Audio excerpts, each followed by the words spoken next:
Praise the Lord. ஏன் தேவன் நன்மை தீமை அறியும் விருட்சத்தின் கனியை ஆதாமுக்கும் ஏவாளுக்கும் விலக்கி வைத்தார்? ஆதியாகமம் 2:16-17 வாசிக்கிறோம்.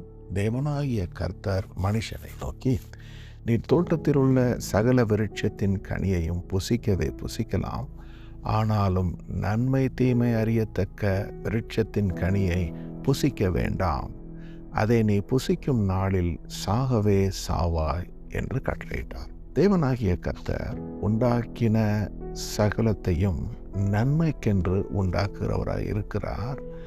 ஆதாமையும் தனது சாயல்ல உண்டாக்கினார் என்று பார்க்கிறோம். அப்படி உண்டாக்கின தேவன் அவர் உண்டாக்கின விருட்சங்கள் எல்லாவற்றையுமே அவனுக்கு கொடுக்கவில்லை. அதிலே எல்லா விருட்சத்தையும் கொடுத்தவர் ஒரே ஒரு விருட்சத்தை மாத்திரம் புசிக்க வேண்டாம் என்று சொல்கிறாரு. அது மாத்திரமல்ல, அதை புசிக்கிறதுனால வரக்கூடிய விளைவு என்ன?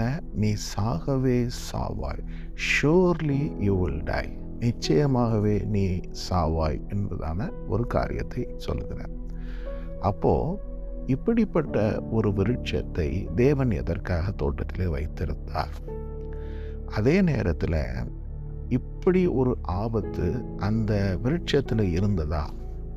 இதை ஏன் தேவன் விலக்கி வைத்தார் என்கிற கேள்விகளுக்கு வேதத்தின்படி நம்ம அர்த்தத்தை புரிந்து கொள்ளுவோம். அடுத்த அதிகாரத்தில் ஆதியாகமம் 3 இவ்வாறு வாசிக்கிறோம்.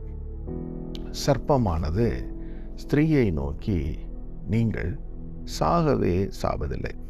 அதாவது சர்ப்பம் முதல்ல ஏவாளை சந்தித்தது, அவளோடு பேசிக்கொண்டிருந்தது. முதலாவது ஒரு வினாவை வைக்கிறது.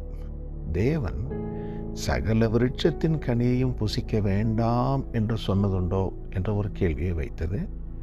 அப்பொழுது ஏவாள் தேவனுக்கும் ஆதாமுக்கும் அவளுக்கும் இருந்த அந்த ரகசியத்தை சர்ப்பத்திடத்தில் சொல்லுகிறாள். என்ன சொல்றா?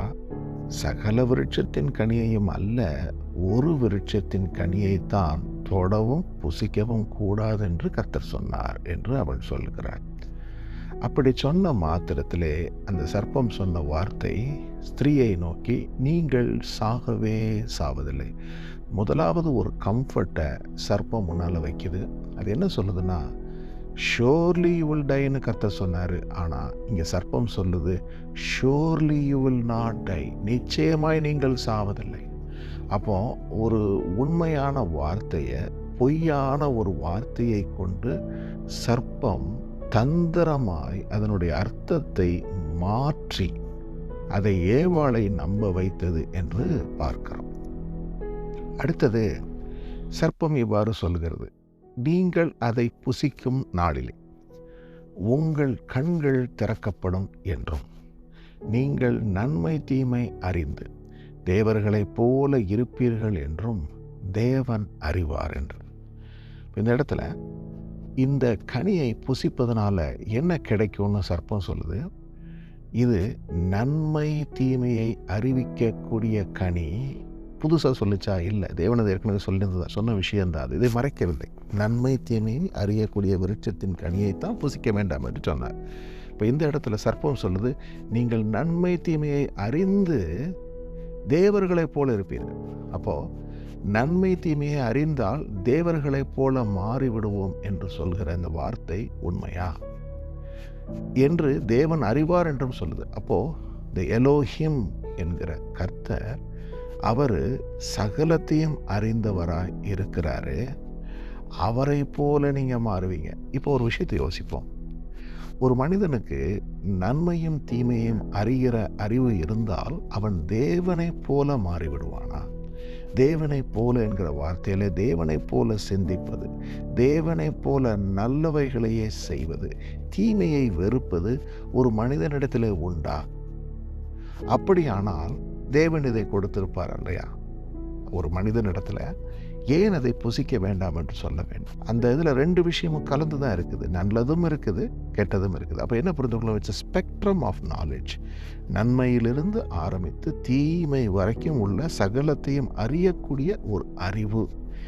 இந்த அறிவை ஏன் கர்த்தர் விலக்கி வைக்க வேண்டும்? அதாவது கர்த்தரிடத்தில் தீமை சேர்வதில்லை, கர்த்தர் நல்லவரும் நன்மை செய்கிறவருமாய் இருக்கிறார், தீமைகளை வெறுக்கிறவராய் இருக்கிறார். நல்லதை மாத்திரம் தெரிந்து கொள்கிறவராக இருக்கிறார், தீமையை அவர் விலக்கி வைக்கிறார். தீமையை காணக்கூடாத சுத்த கண்ணனாக அவர் இருக்கிறார். ஆகையினால அவர் அதை அறிந்ததுனால பிரச்சனை இல்லை. ஆனால் மனிதனாகிய நீங்களும் நானும் தீமையை அறிந்தால் நமக்கு ஒரு பிரச்சனை இருக்குது. எரேமியா 17:9 வாசிக்கிறோம். என்ன? எல்லாவற்றை பார்க்கலாம் மனிதனுடைய இருதயமே திருக்குள்ளதும் கேடுள்ளதுமாக இருக்குது. அப்போ திருக்குள்ளதும் கேடுள்ளதுமான ஒரு இருதயம் மனிதனுக்கு இருக்குது. யோசித்து பார்ப்போம். தேவனால் உண்டாக்கப்பட்ட மனிதன், தேவ சாயல்ல உண்டாக்கப்பட்ட மனிதன், ஆனாலும் அவன் உண்டாக்கப்பட்டது மண், கீழிருந்து வந்த அந்த மண்ணினாலே உண்டாக்கப்பட்டோம். அதனால தான் பார்க்குறோம், நமது சரீரத்திலே நன்மையானது ஒன்றும் வாசமாக இல்லை என்கிற வார்த்தையும் எதை நமக்கு காண்பிக்குதுன்னு சொன்னால், பை பாடி நம்முடைய சரீரத்தில் திருக்குள்ளதும் கேடுள்ளதுமான இந்த இருதயம் இருப்பதுனால சரீரத்தில் நன்மையானது ஒன்றுமே இல்லை. ஏன்னா ஒரு மனிதனுடைய இருதயம் எப்படியோ அவன் அப்படியே இருக்கிறான். இருதயத்தில் என்ன யோசிக்கிறோமோ அதன்படி தான் நம்ம வாழ்க்கை அமைகிறது. அப்போது நம்ம இருதயத்திலே பாழானதும் கேடானதுமான சிந்தனைகள் வரும் பொழுது எப்படி ஒரு சரீரம் நன்மையானதாக இருக்க முடியும் இல்லையா? அப்போது இப்படிப்பட்ட ஒரு சுபாவத்தில் தான் நம்ம இருக்கிறோம். இப்போ நமக்கு நன்மை தீமை அறியக்கூடிய அறிவு வந்தால் அது சரியாக இருக்குமா? யோசித்து பார்ப்போம். இப்போ தேவனாகிய கர்த்தர் என்ன சொல்றாரு? தான் உண்டாக்கின மனிதனை அவர் காண்கிறாரு. அவனுடைய இருதயம் இப்படி இருக்கிறதுனால அவர்கள் தங்களுடைய வழிகளை எல்லாம் கெடுத்து கொண்டாங்க.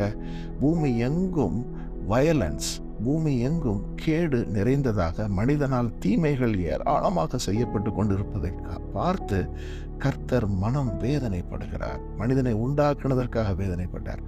அப்போ என்ன நடந்திருக்குது? நன்மை தீமையை அறியக்கூடிய அந்த விருட்சத்தின் கனியை புசித்ததினால் வந்த அறிவு தீமையை செய்யும்படி மனிதனை வழி நடத்தினதே அன்றி அது நன்மை செய்ய அவனை வழி நடத்தவே இல்லை. அப்போ நன்மை தீமையை அறிகிறதுனால ஒரு மனிதன் நன்மையானதை செய்வானா என்றால் இல்லை என்பதை நம்ம கண்டுகொள்கிறோம். தீமையவே செய்வோம். ஒரு இடத்துல கர்த்தர் சொல்றாரு, நான் ஜீவனையும் மரணத்தையும் நன்மையையும் தீமையையும் உனக்கு முன்பாக வைக்கிறேன்.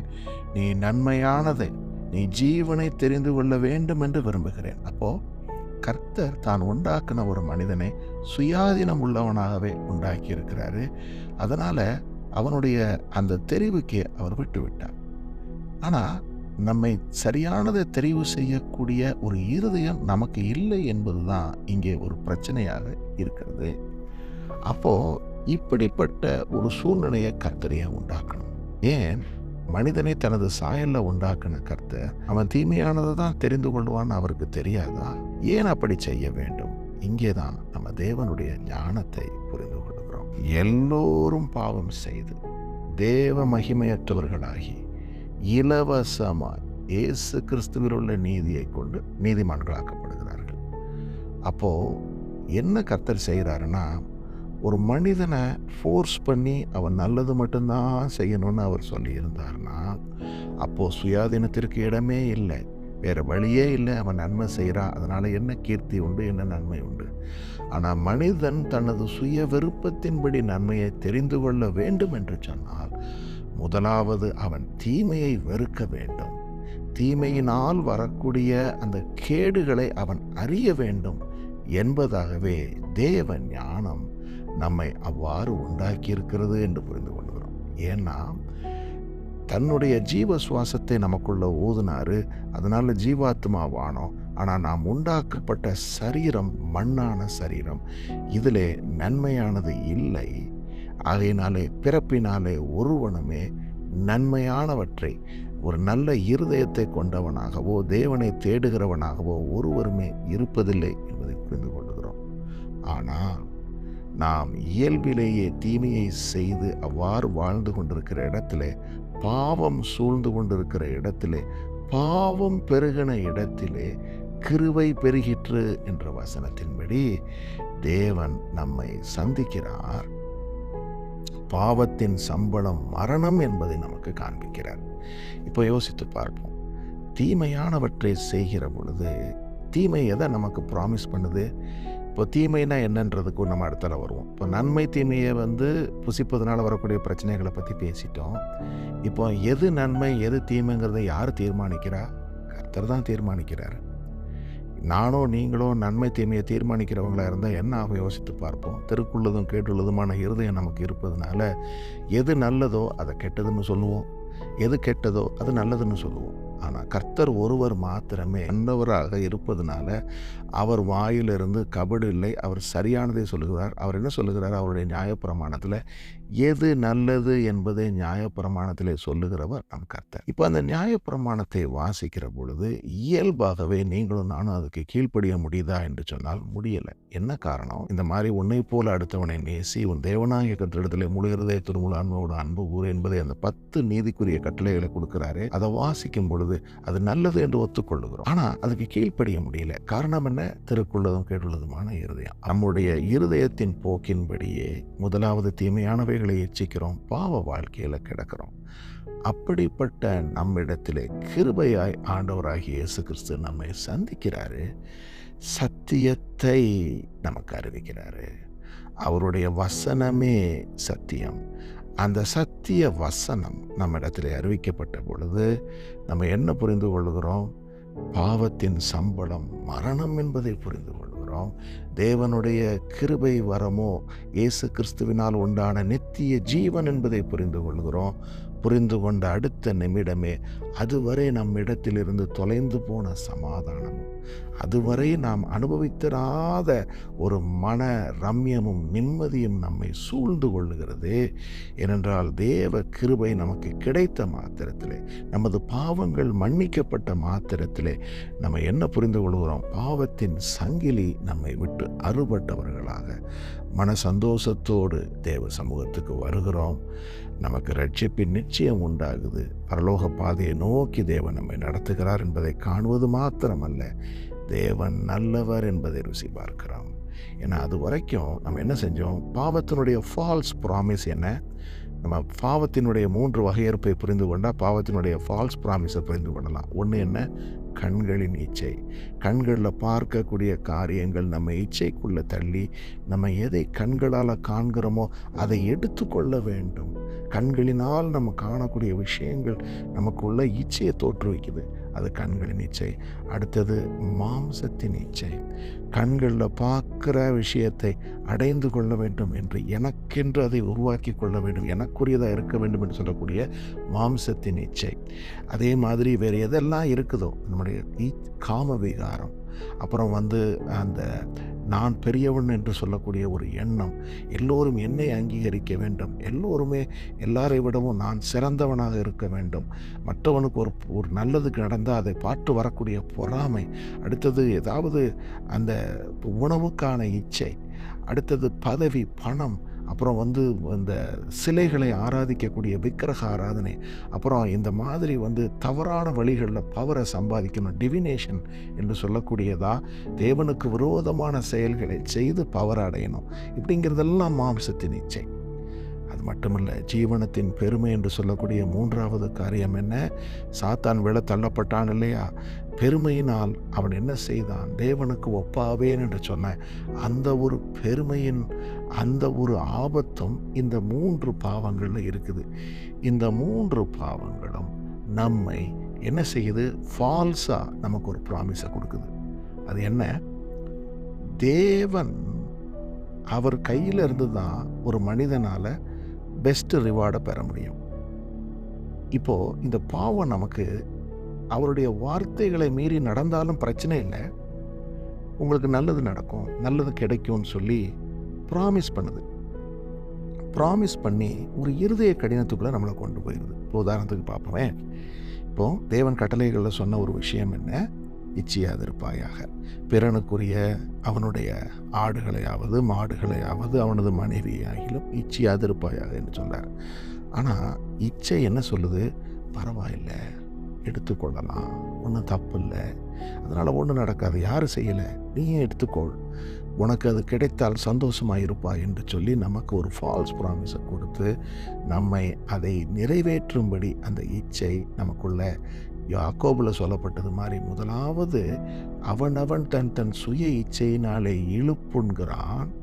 இழுப்புட்ட பிறகு இச்சை பாவத்தை பிறப்பிக்கிறது, பாவம் பூரணமாகிற பொழுது மரணத்தை பிறப்பிக்கிறது. அப்போது நம்மை ஏமாற்றி நமக்கு ஃபால்ஸாக ஒரு ப்ராமிஸை கொடுத்து பாவம் நம்மை தன் வயப்படுத்தி கொள்கிறது.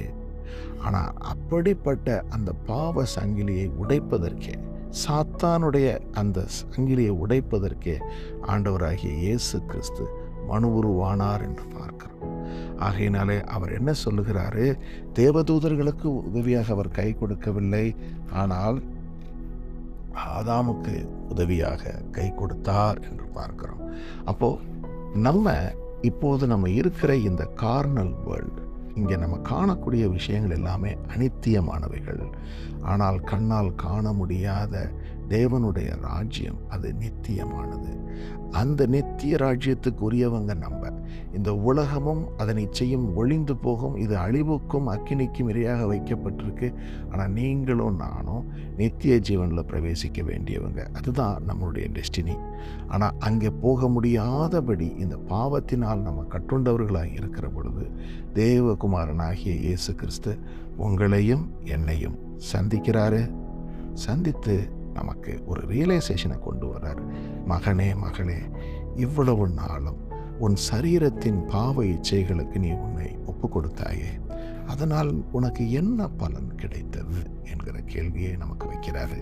ஏன்னா ஏற்கனவே நம்ம ஒரு ரியலைசேஷனுக்கு வந்து தான் கர்த்தரிடத்தில் வருவோம். நீங்கள் பார்த்தீங்கன்னா ரட்சிக்கப்பட்டு வரக்கூடிய ஒவ்வொருத்தருக்கு பின்னாடியும் ஒரு ஸ்டோரி இருக்கும். அவர்கள் எப்படி உபத்திரவங்கள்லேருந்து ரட்சிக்கப்பட்டு ஆண்டவர்கிட்ட வந்தாங்கன்னு என்னுடைய வாழ்க்கையிலும் நான் அதை சொல்ல முடியும். நான் இந்த இச்சைகளின் பாவங்களுக்கு என்னை ஒப்பு கொடுத்திருந்தேன். அப்படி நான் வாழ்ந்த காலத்தில் என்ன கிடைத்தது? நிச்சயமாகவே சொல்ல முடிகிறது, அது ஃபால்ஸ் ப்ராமிஸ். எதுவும் எனக்கு மன நிறைவை கொடுக்கவில்லை, இன்னும் வேதனை அதிகமானது. ஏன்னா ஒரு மனிதன் பதவிக்கு ஆசைப்படுகிறான், பதவி கிடைத்த உடனே அவன் நிம்மதியாக இருக்கிறானா என்ன? ஒரு மனிதன் பணத்துக்கு ஆசைப்படுகிறான், பணம் கிடைத்த உடனே அவன் சந்தோஷமாய் மாறிவிட்டானா என்ன? இதை விடவும் அதிகமாய் பணம் சம்பாதிக்க வேண்டும் என்று தானே தோணுகிறது. அதே மாதிரி இச்சை காம விகாரத்தில் இருக்கிற ஒரு மனுஷன் அவன் இச்சை தீர்ந்த உடனே அமைதியாக இருக்கிறானா என்ன? அடுத்து தன்னுடைய இச்சை நிறைவேற்ற என்ன செய்ய வேண்டும் என்று தானே அவன் பிரயாணிக்கிறான். அப்போது பாவமானது வஞ்சனை உள்ளது. அதனால தான் இன்னும் வேண்டும் இன்னும் வேண்டும் என்று சொல்லி பாவம் தனது வலையிலே வீழ்த்தி ஒரு மனிதனை விடுபட முடியாதபடி கட்டு வைக்குது. ஆனால் இப்படிப்பட்ட இந்த பாவத்தின் சங்கிலியை அறுக்கவே தேவகுமாரனாகிய இயேசு கிறிஸ்து வர்றாரு. அவர் மெய்யான சந்தோஷம், மெய்யான சமாதானம், தேவனுக்கு கீழ்ப்படிவதே என்பதை நமக்கு சொல்லி கொடுத்து அதிலிருந்து நம்மை விடுவிக்கிறார். இப்போ சாலமோனுடைய வாழ்க்கையை கொள்வோம். உலகத்திலேயே எந்த மனிதனும் பெற முடியாத ஒரு பெரிய ஞானத்தை கர்த்தர் அவனுக்கு கொடுத்தாரு. அவன் ஞானவான் தான். ஆனால் அவன் என்ன செய்தான்? கண்களின் இச்சை. அவன் சொல்கிறான், கண்கள் இச்சித்த ஒன்றையுமே நான் தடை செய்ததில்லை என்று சொல்லி எத்தனையோ ஸ்திரீகளை விவாகம் பண்ணினான். எவ்வளவோ சம்பத்து எல்லா விதமான பொருட்களையும் சம்பாதித்தான். ஆனால் அவன் சம்பாதித்த எதுவுமே அவனுக்கு மன நிறைவை கொடுக்கவில்லை. சஞ்சலத்தினாலே அவன் அந்த எக்லீசியாஸ்டிஸ் என்ற புஸ்தகத்தை எழுதுகிறான். எல்லாம் மாயை என்று எழுதுகிறான். அப்போது அவனுக்குள்ளே அவன் சம்பாதித்த எல்லாமே வெறுமையவே கொண்டு வந்தது என்பதை ரியலைஸ் பண்ணி சாலமன் எழுதுகிறாரு. ஆனால் ஒன்று சொல்கிறாரு, கர்த்தருக்கு பயப்படுவதே பலன் என்று சொல்லி அதுவரை வேனிட்டிஸை பற்றி எழுதுகிறவர் முதல் முறையாக ஒரு மெய்யான பொருளை குறித்து எழுதுகிறாரு. அது என்ன? கர்த்தருக்கு பயப்படு என்கிற அந்த ஒரு வார்த்தை. அப்போது நீங்களும் நானும் முதலாவது தேவ மகிமையற்றவர்களாகி பாவம் செய்கிற பொழுதெல்லாம் தேவ பயம் நம்ம இடத்துல இல்லை. ஆனால் தேவகுமாரனாகிய இயேசு கிறிஸ்து அதை நம்ம இடத்துல கொண்டு வருகிறார். என்ன சொல்கிறாரு? பாவத்தினால் சம்பளம் மரணம் வருகிறது. ஆனால் நீ ஆண்டவராகிய இயேசு கிறிஸ்துவை விசுவாசி, உன் பாவங்களை அறிக்கை செய், மனம் திரும்பு, அப்பொழுது உன் பாவங்கள் உனக்கு மன்னிக்கப்படுகிறது என்று சொல்லி நமக்கு மன்னிப்பை கொடுக்கிறாரு. கிருபையினால் மன்னிக்கிறாரு, புதிய வாழ்க்கையை கொடுக்குறாரு. நித்திய ஜீவனை நோக்கி நம்மளை நடத்தி கொண்டு போகிறாரு. ஜீவ தண்ணீர் அண்டைக்கு நம்மை நடத்தி கொண்டு போகிறார். அப்போ இவ்வளவு காரியங்கள் இதிலிருந்து நம்ம கற்றுக்கொள்கிறோம். அப்போ நன்மை தீமையை அறியக்கூடிய கனியை வைத்ததற்கு பின்பாக இவ்வளவு பெரிய காரியம் உண்டு. அதை அறிந்து கொள்ளக்கூடாது என்று சொல்லி அல்ல, அதை அவர்கள் அறிந்து கொண்டால் அவர்களுடைய இருதயம் கேடுள்ளதும் திருக்குள்ளதுமான அந்த காரியங்களுக்குள்ளாக போய்விடும் என்று சொல்லியே தேவன் அதை விலக்கி வைத்தார். ஆனால் அதை அவர்கள் தெரிந்து கொண்ட பொழுதும் தேவ கிருபை மாறாதது, அவரது அன்பு மாறாதது. ஆகையினால என்ன செய்தார்? நித்திய ஜீவனை அளிப்பதற்காக அவரே வந்து நமக்கு இதை கொடுத்திருக்கிறார். அப்போ இதை வாசிக்கிற நீங்களும் நானும் எதை கற்றுக்கொள்ளலாம் நம்முடைய வாழ்க்கையில் இந்த நாட்கள் என்று சொல்லி பார்க்கும் பொழுது, இயல்பாகவே நமக்கு அறிந்து கொள்ள வேண்டும் என்ற ஆசை நிறைய விஷயங்களை குறித்து வருகிறது. அப்போது உலகத்தின் அறிவு, நிறைய நாலேஜபிளாக நிறைய புஸ்தகங்களை வாசிக்கிறோம், நிறைய விஷயங்களை கற்றுக்கொள்கிறோம், எல்லாமே செய்கிறோம். ஆனால் பரிசுத்தத்தையும் நீதியையும் தேவனையும் அவரது ராஜ்யத்தையும் முதலாவது தேடுகிறவர்களாக நம்ம இருந்தோம்னா, மெய் ஞானம் என்கிற எல்லா அறிவுக்கும் மேற்பட்ட அதை கர்த்தர் உங்களுக்கும் எனக்கும் தருவார். அந்த ஞானம் முழுமையானது, அது நம்மை வஞ்சிக்காது. ஏன்னா அது பரத்திலிருந்து வருகிற ஞானம், அது மனித ஞானம் அல்ல. அப்படிப்பட்ட அந்த ஞானத்தை நீங்களும் நானும் வாஞ்சிக்கிறதா இருந்தால் கர்த்தர் அதை நமக்கு தருவார். அப்போது அந்த ஞானம் நம்மை வெட்கப்படுத்தாது. ஏன் தெரியுமா? கண்ணால் காண முடியாத தேவனை இந்த ஞானத்தினாலே நாம் அறிகிறோம். அந்த தேவனோடு சஞ்சரிக்கிறோம். ஏனோக்கை போல அவரோடு கூட நடக்கிறோம். அவர் நமக்கு கற்றுக் கொடுக்கிறார். ஜீவ ஊற்றண்டைக்கு நம்மை நடத்தி கொண்டு போகிறார். நமக்கு நித்திய ஜீவனை அளிப்பேன் என்று வாக்குத்தத்தம் பண்ணியிருக்கிற வாக்கு மாறாத தேவன் அதை நமக்கு தருவார். அதே நேரத்தில் நாம் அவரை விட்டுவிட்டு உலகத்துக்கு அடுத்த ஞானத்திலோ உலகத்துக்கு அடுத்த இச்சையிலோ நாம் சென்று விட்டால் நிச்சயமாகவே சாகவே சாவாய் என்கிற வார்த்தை நமக்கு அப்ளிகபிளாக வாய்ப்பு இருக்குது. அதனால் கவனமாக இருக்க வேண்டும். நாம் அவரை தெரிந்து கொள்ள வேண்டும். அவரது வார்த்தையை வாஞ்சையோடு வாசிக்க வேண்டும். அவரிடத்திலே பயமுள்ளவர்களாக, கர்த்தருக்கு பயப்படுவர்களாக இருக்க வேண்டும். அப்படி நாம் இருந்தால் நாம் ஒவ்வொரு நாளும் இந்த ஞானத்தோடு நாம் நடப்போம். ஆமென்.